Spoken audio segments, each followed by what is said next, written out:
Murder on the Lunar Express, written by Patty Finn. Subscribe for more chapters.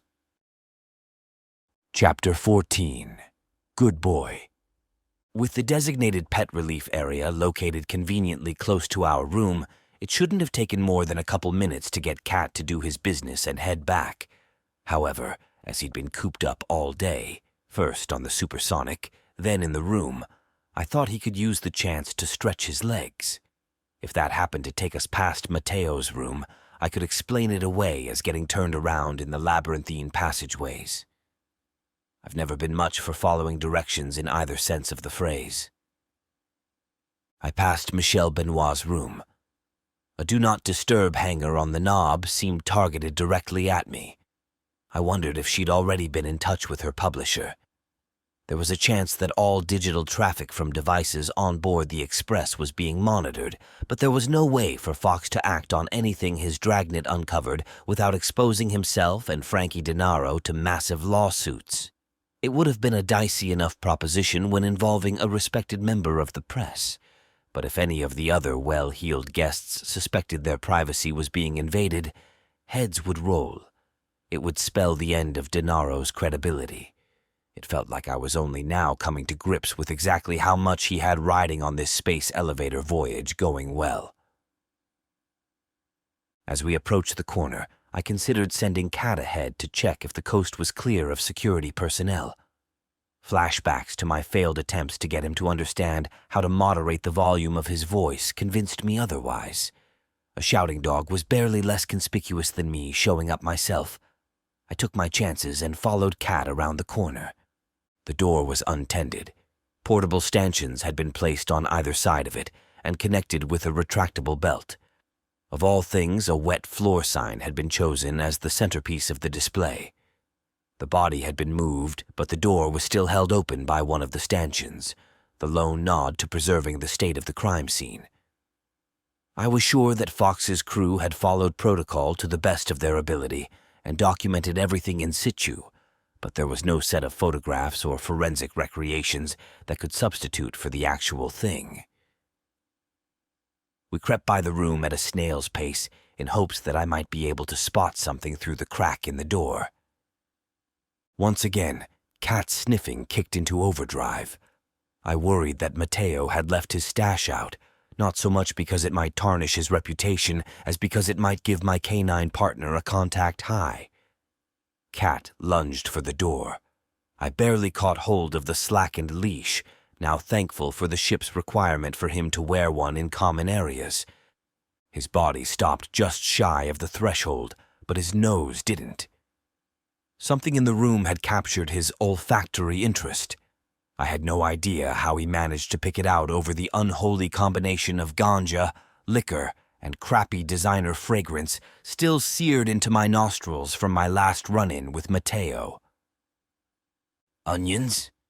I took a whiff, but caught none of it myself.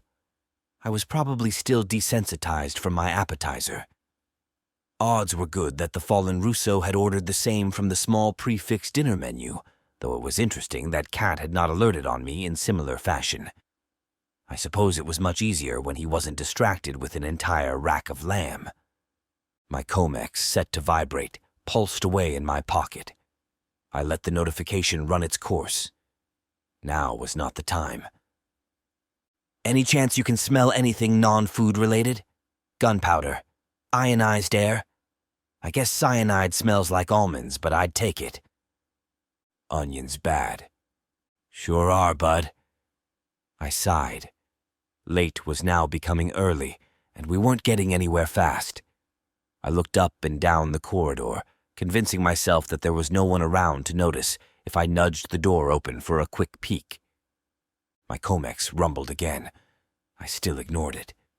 Whoever it was could wait until I'd gotten a chance to look around the crime scene. I edged up to the wall and leaned over the bollard, hoping a new angle might make for a better perspective.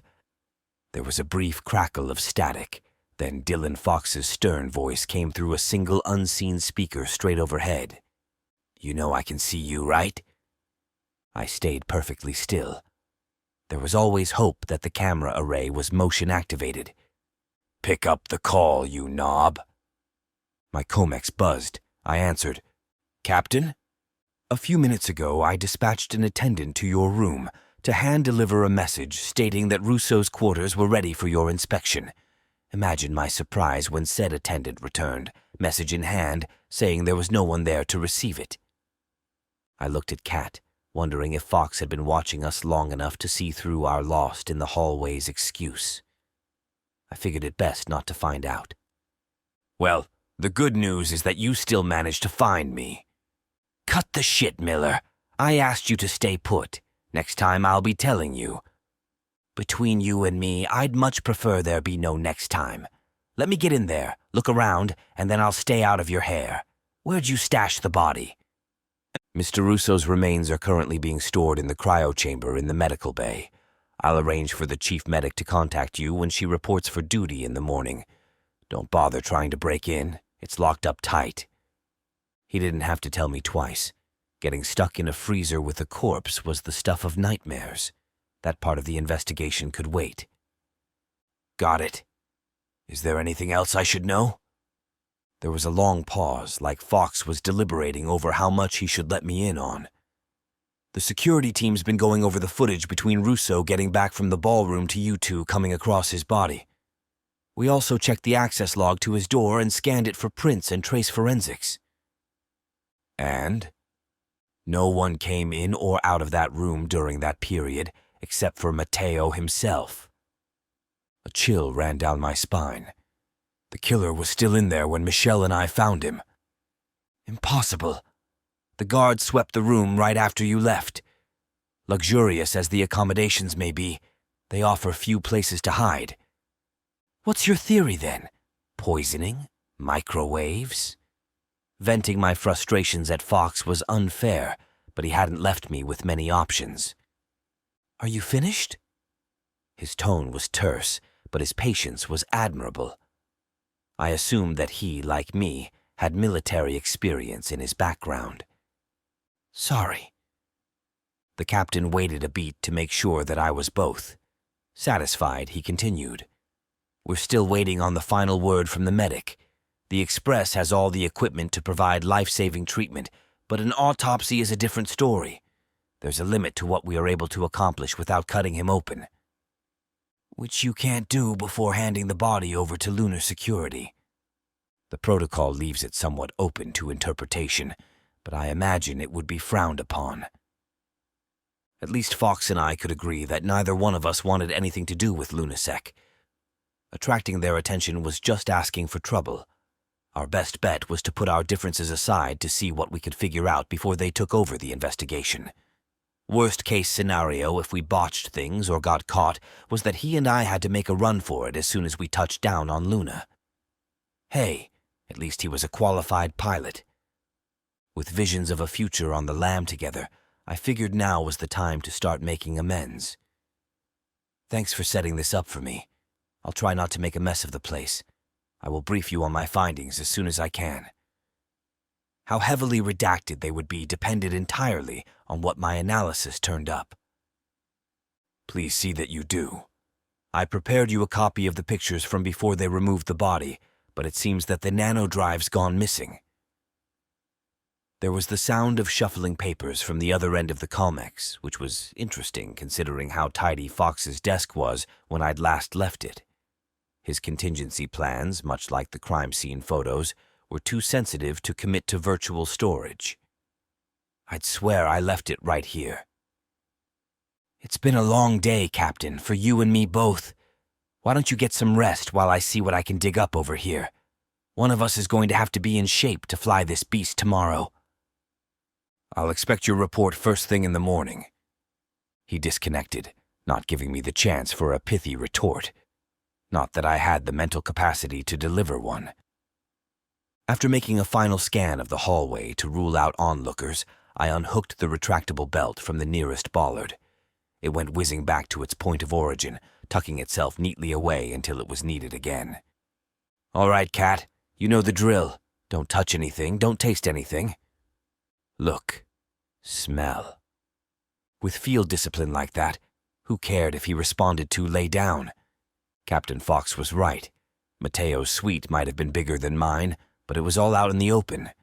There was hardly room to stash a murder weapon, much less the person wielding it. What appeared to be the entire contents of the minibar had been emptied, the bottles strewn carelessly across tables and countertops. Ashes and crushed butts were piled high in a thick glass dish. I caught Cat sneaking a furtive glance at the pungent container next to it. He quickly found something else interesting on the opposite side of the room. It didn't take a chalk outline to remind me where the body was. No matter how frequently I encountered death, I never built up a tolerance to it. The jokes and the distractions had helped me cope since before my time with the Seoul Detective Agency, but I always swore that the second I could see a life taken without feeling anything was the second I turned in my badge. Problem was, now that I no longer had a badge, I wasn't sure what was left to give up. I looked past the spectral version of Matteo still embedded in my memory to the floor beneath. Even without his corpse in the way, there were none of the traditional hallmarks of a murder scene, shell casings, blood spatter, or the like. There were a few irregularities marring the otherwise spotless rug. Upon closer inspection, they appeared to be burn marks. Small clusters of the hand-woven fibers had been melted from intense heat, but there was no other evidence of scorching or smoke damage. I documented them with my Comex and moved on. Next, I rifled through the various cabinets and drawers.